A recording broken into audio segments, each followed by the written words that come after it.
किताबों में ढूंढा बहुत मगर नहीं पाया, जो कुछ हमारे बड़ों ने अपने अनुभव से सिखाया।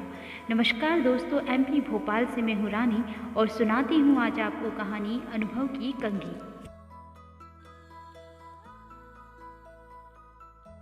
रामधन नाम का एक पुराना व्यापारी था जो अपनी व्यापारी समझ के कारण दोनों हाथों से कमा रहा था। उसको कोई भी टक्कर नहीं दे सकता था। वो दूर दूर से अनाज लाकर उसे शहर में बेचता था। उसे बहुत सा लाभ होता था। वो अपनी इस कामयाबी से बहुत खुश था, इसलिए उसने सोचा व्यापार बढ़ाना चाहिए और उसने पड़ोसी राज्य में जाकर व्यापार करने की सोची। दूसरे राज्य जाने के रास्ते का मानचित्र देखा गया, जिसमें साफ साफ था कि रास्ते में एक बहुत बड़ा मरुस्थल है। खबरों के अनुसार उस स्थान पर कई लुटेरे भी हैं, लेकिन बूढ़ा व्यापारी कई सपने देख चुका था। उस पर दूसरे राज्य में जाकर धन कमाने की इच्छा प्रबल थी। उसने अपने कई किसान साथियों को लेकर प्रस्थान करने की ठान ली। बैलगाड़ियाँ तैयार की और उस पर अनाज लादा।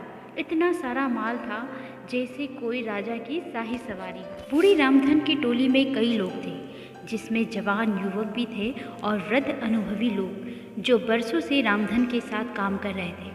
जवानों के अनुसार अगर इस टोली का नेतृत्व कोई नव युवक करता तो अच्छा होता, क्योंकि वह वृद्ध रामधन तो धीरे धीरे जाएगा और पता नहीं उस मरुस्थल में क्या क्या देखना पड़ेगा।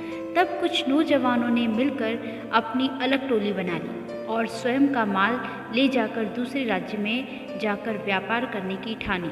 रामधन को उसके चहते लोगों ने इस बात की सूचना दी। तब रामधन ने कोई गंभीर प्रतिक्रिया नहीं दिखाई। उसने कहा, भाई, सबको अपना फैसला लेने का हक है। अगर वो मेरे इस काम को छोड़कर अपना शुरू करना चाहते हैं तो मुझे कोई आपत्ति नहीं है, और भी जो उनके साथ जाना चाहता हो वो जा सकता है।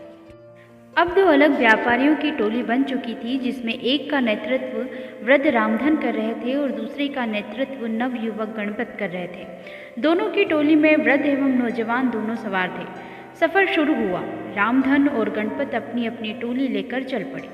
थोड़ी दूर सब साथ साथ ही चल रहे थे कि जवानों की टोली तेजी से आगे निकल पड़ी और रामधन और उनके साथी पीछे रह गए। रामधन की टोली के नौजवान इस धीमी गति से बिल्कुल खुश नहीं थे और बार बार रामधन को कोस रहे थे, कहते कि वो नौजवानों की टोली तो कब की नगर की सीमा लांघ चुकी होगी और कुछ ही दिनों में मरुस्थल भी पार कर लेगी और हम सभी इस बूढ़े के कारण भूखे मर जाएंगे। धीरे धीरे रामधन की टोली नगर की सीमा पार करके मरुस्थल के समीप पहुंच जाती है। तब रामधन सभी से कहते हैं, यह मरुस्थल बहुत लंबा है और इसमें दूर दूर तक पानी की एक बूंद भी नहीं मिलेगी, इसलिए जितना हो सके पानी भर लो।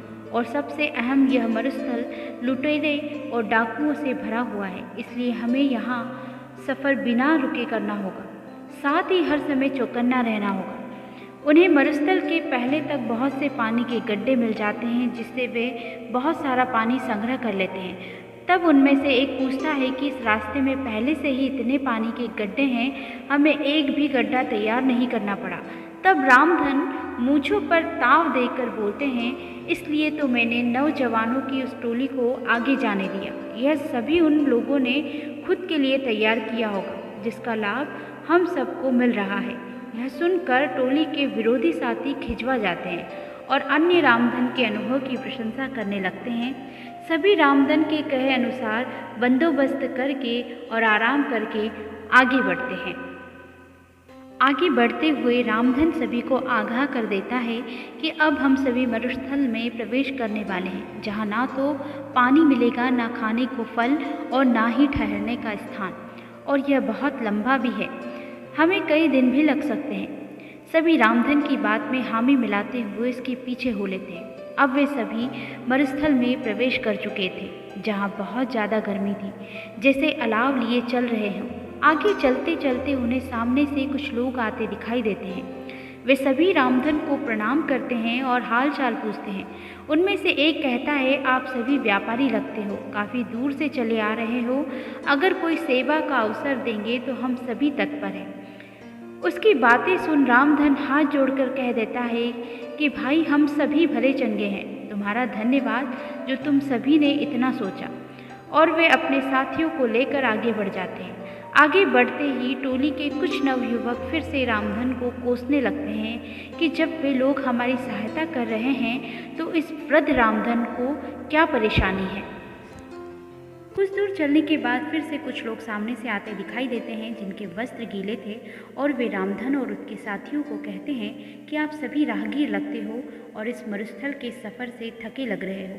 अगर आप चाहो तो हम आपको पास के जंगल में ले चलते हैं जहाँ बहुत सारा पानी और खाने को फल है। साथ ही अभी वहाँ पर तेज़ बारिश भी हो रही है, उसी में हम सभी भीग गए थे। अगर आप सभी चाहें तो अपना सारा पानी फेंक कर जंगल से नया पानी भर लें और पेट भर कर खाकर आराम कर लें।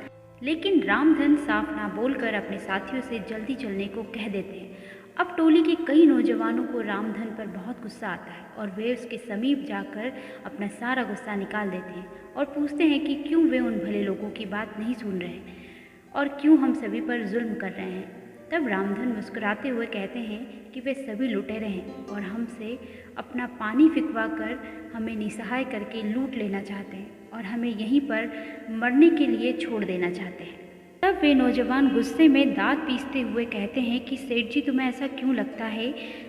तब रामधन कहते हैं कि तुम खुद देखो इस मरुस्थल में कितनी गर्मी है, क्या यहाँ आसपास कोई जंगल हो भी सकता है। यहाँ की भूमि इतनी सूखी है कि दूर दूर तक बारिश ना होने का संकेत देती है। यहाँ एक परिंदा घोंसला तक नहीं बना सकता तो फल फूल कैसे हो सकते हैं। और ज़रा निगाह उठाकर ऊपर देखो, दूर दूर तक कोई बारिश के बादल नहीं है, ना ही हवा में बारिश की ठंडक है, ना गीली मिट्टी, ना खुशबू। तो कैसे उन लोगों की बातों पर यकीन किया जा सकता है। मेरी बात मानो और कुछ भी हो जाए अपना पानी मत फेंकना और कहीं भी रुकना नहीं। कुछ देर आगे चलने के बाद उन्हें रास्ते में कई नरकंकाल और टूटी फूटी बैलगाड़ी मिलती है। वे सभी कंकाल गणपत की टोली के लोगों के थे, उनमें से एक भी नहीं बचा था। उनकी ऐसी दशा देख सभी रोने लगते हैं क्योंकि वे सभी उन्हीं के साथी थे। तब रामधन कहते हैं कि ज़रूर इन लोगों ने तुम्हारे जैसे ही इन लुटेरों को अपना साथी समझा होगा और इसका परिणाम यह हुआ। आज उन्हें अपने जीवन से हाथ धोना पड़ा। रामधन सभी को ढाढ़स बंधाते हुए कहते हैं हम सभी को भी यहाँ से जल्दी निकलना होगा क्योंकि वे सभी लुटेरे अभी भी हमारे पीछे हैं। प्रार्थना करो कि हम सभी सही सलामत यहाँ से निकल जाए।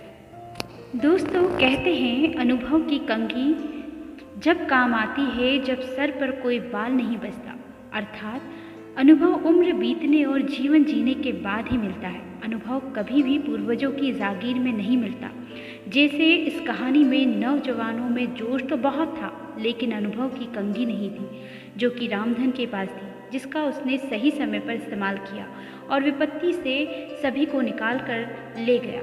शिक्षा यही है कि किसी काम को करने के लिए जोश के साथ साथ अनुभव का होना भी बहुत आवश्यक है।